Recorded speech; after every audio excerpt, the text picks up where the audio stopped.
Patterson Library friends. This is Miss Amy, here to read some stories to my preschoolers. It's Tell Me a Story time at Patterson Library. And today, we're going to read stories by one particular author. His name is Jonathan Stutzman. And I'll tell you a little bit more about Jonathan and his wife Heather in a minute. But let's start with our welcome song and see if Pete, where are you, Pete? Let's see if Pete the cat's around. Oh my goodness, he is. And next week, Pete, I have another story about you to read. Next week, we're going to do a week or two of stories about kindness and Valentine's Day. And I have a Pete the Cat Valentine book that I am sure you will enjoy. And Pete always enjoys when I read a story about him, don't you, Pete? Oh yeah, because he thinks that's very cool. So let's sing The More We Get Together. Get ready to help me. The more we get together, together, together, the more we get together, the happier we'll be. For your friends are my friends, and my friends are your friends. The more we get together, the happier we'll be. Now, let's see what Jonathan Stutzman books I have. Pete, you're going to enjoy these books. Jonathan has not been writing books for too many years. He's written about, I think it's about 8 or 9 children's books, and he's become very popular just in the last couple of years. He also makes little short films and helps with longer films, and they're more for older kids and adults, but these books are perfect for kids your age.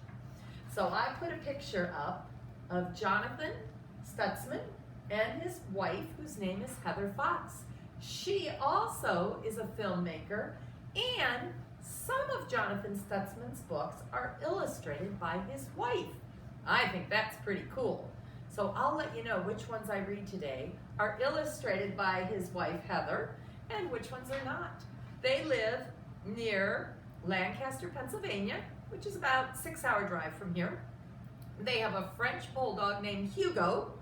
Jonathan likes to wear hats, and I found a little interview that someone did with him.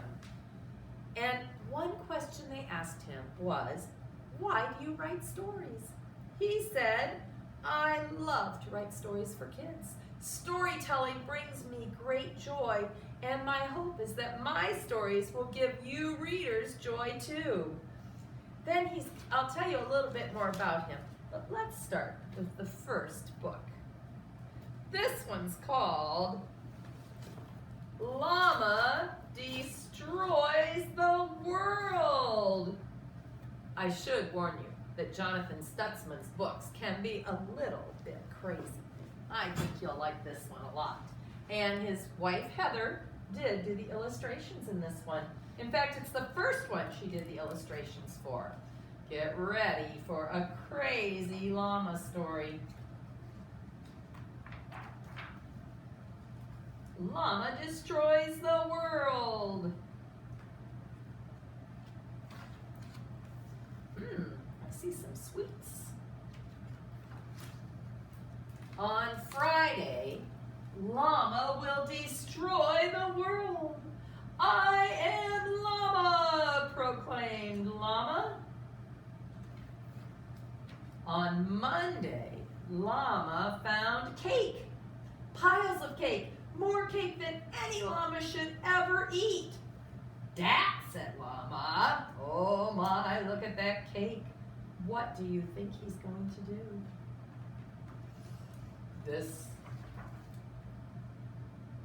My page is sticking.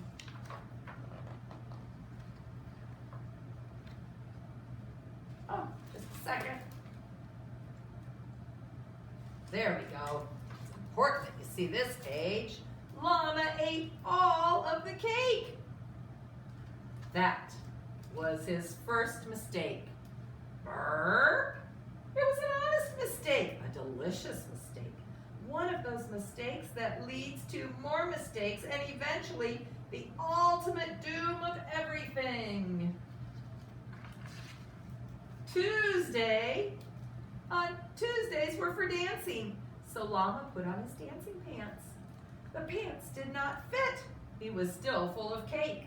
but he never danced without his dancing pants, so Llama huffed and puffed and squeezed and stuffed himself into the pants. That was his second mistake. When then Llama danced, he jiggled, he tangoed, he cha-cha'd real smooth. His rhythm was perfect, his moves were precise, but the pants never stood a chance. Rip! The rip was thunderous. It shook the house, the trees, the mountains. It shook the very fabric of the universe. Help me say a very loud rip. The cosmic vibrations from the ripping pants were so mighty that a black hole tore open. Wednesday. On Wednesday, Llama found the black hole. "That," said Llama. He had never seen a black hole before. He didn't know what it could be or what it could do. But Llama was a llama of science. He knew the answers were out there, waiting to be discovered.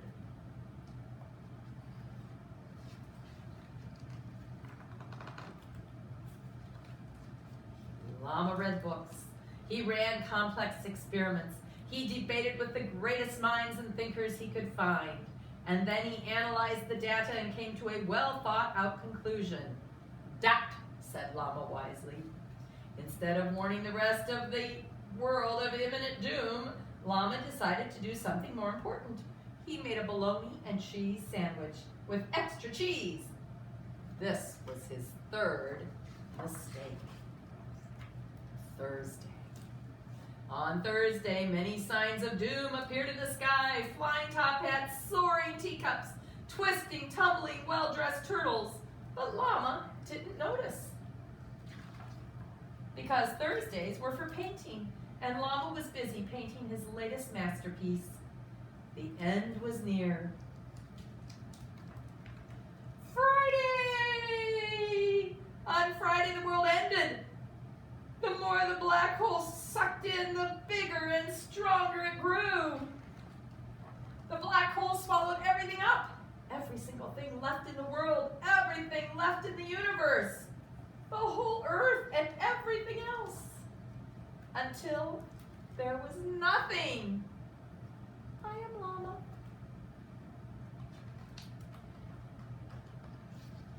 Of course, that's not the end of the story. Saturday. On Saturday, on the other side of the black hole, everything was fine. The universe tumbled out exactly as it had been before. Even Llama. "I am Llama," proclaimed Llama. The sky was blue. The sun was shining. The world was perfectly calm, like nothing had ever happened.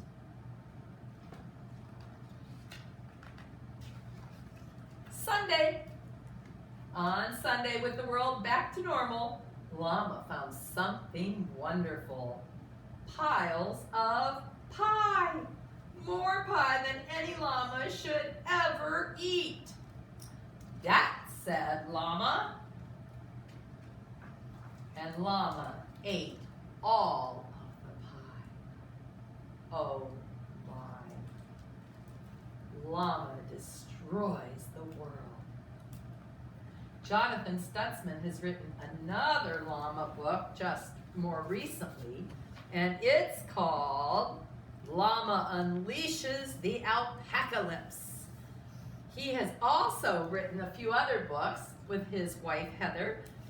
She does the second llama book with him, and they wrote a really silly book that we have here at Patterson Library. I'll show it to you.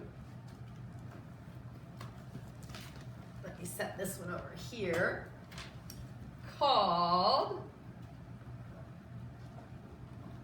Butts Are Everywhere. Because of course everyone and everything every animal has a bottom, and that's a silly celebration. So that's one you might want to come and check out from Patterson Library, another crazy Jonathan Stutzman book. We also have two, and there are actually a couple more now, but we have purchased two Tiny T-Rex books. And these are illustrated by a man named Jay Flack, but Jonathan Stutzman is the author. So I'm going to read the Tiny T-Rex and the Impossible Hug. And this was one of his earlier books.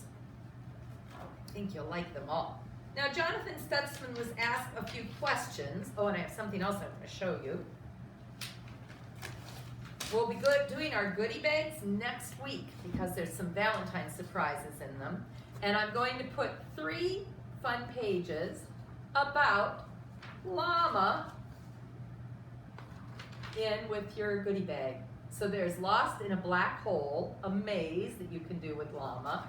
There's a Make Your Own Llama, and I'll put some cotton balls in with that so you can color him, add some cotton balls, decorate Llama any way you'd like to. And lastly, there's one of these fun games where you spot the differences between the 2 pictures.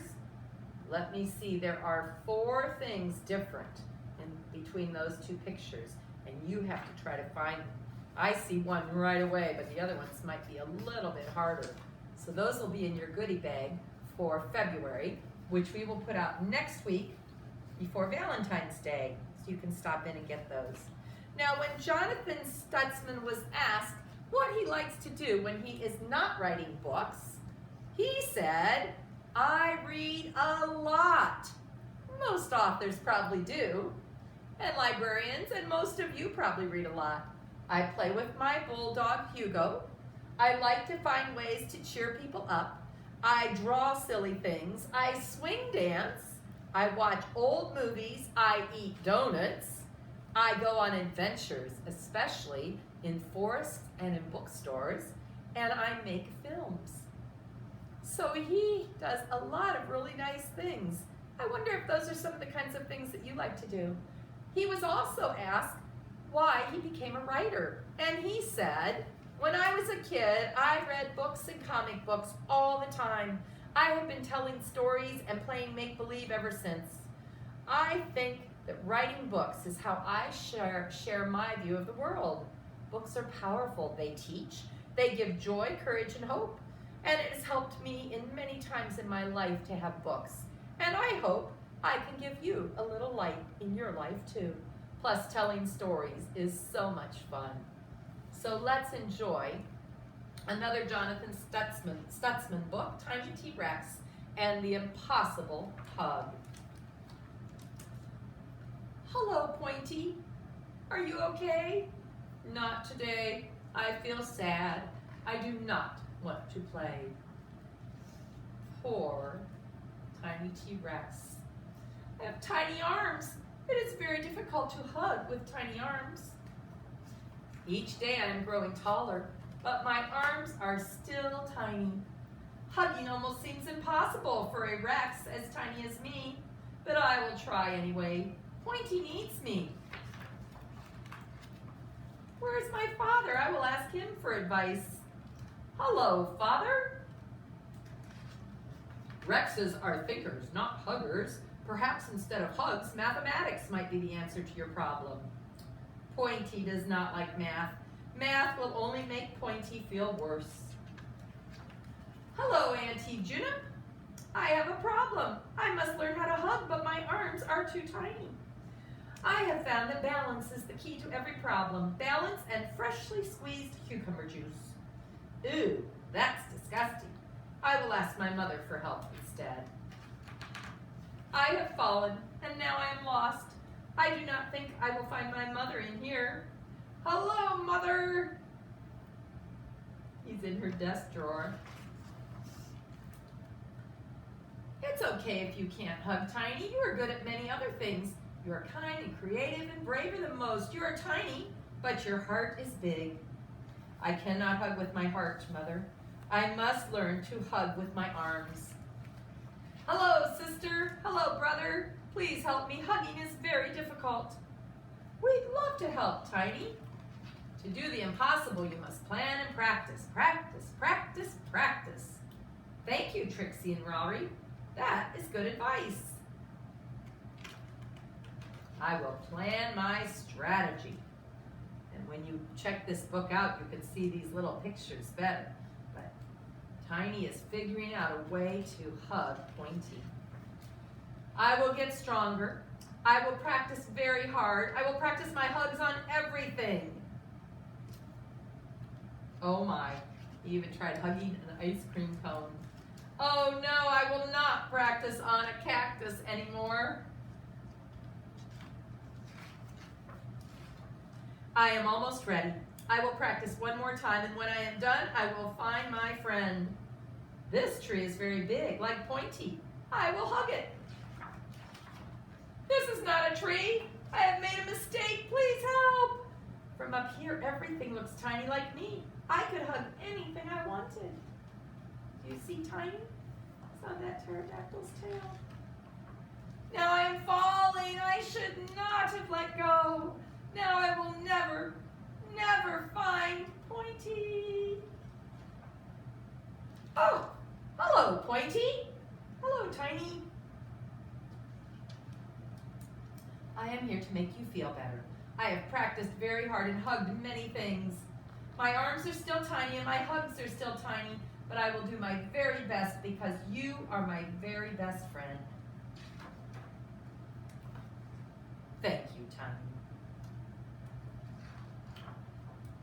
That was the biggest hug ever.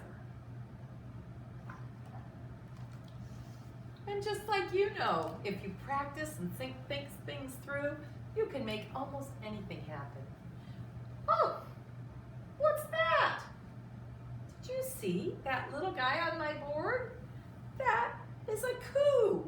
And my last story, must still be in my bag, is called Don't Feed the Coos.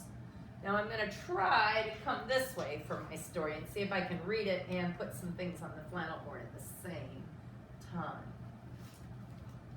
By Jonathan Stutzman, illustrated by Heather Fox.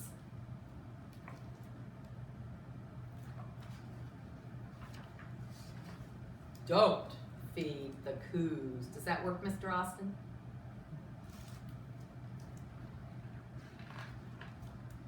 When you see a coo, you will be tempted to give it a treat.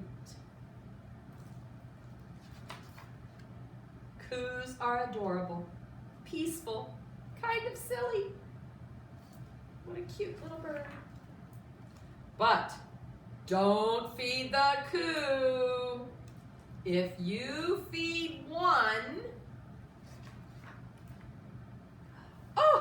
they will all come. Oh my, you're gonna need to help me count. 1, 2,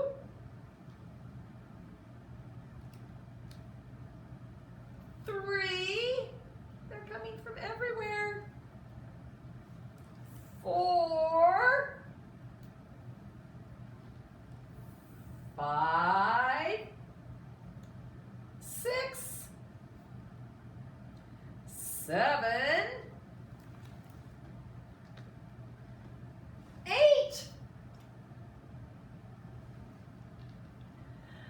9, and 10.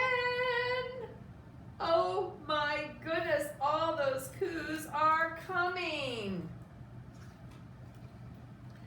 You will try to escape, but they will follow you through the park, down the street,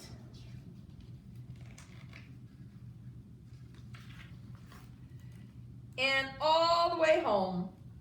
Your mother will not be pleased. Oh my goodness, look at all the coos coming right into her house.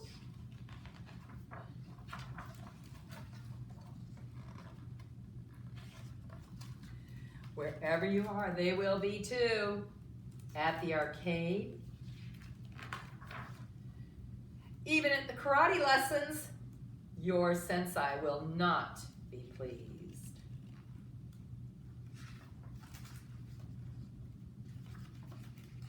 And to thank you for feeding them, the coos will eat poos. Oh no, coo-poos everywhere. Coo-poos covering everything. You will lose your socks to the coo-poos, your backpack your bed.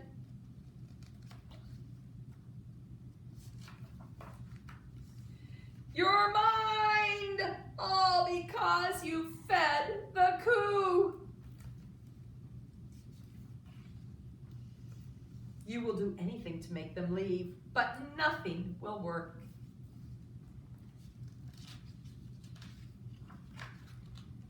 You will try to hide, but you cannot hide from a coo. Coo, coo, coo, coo.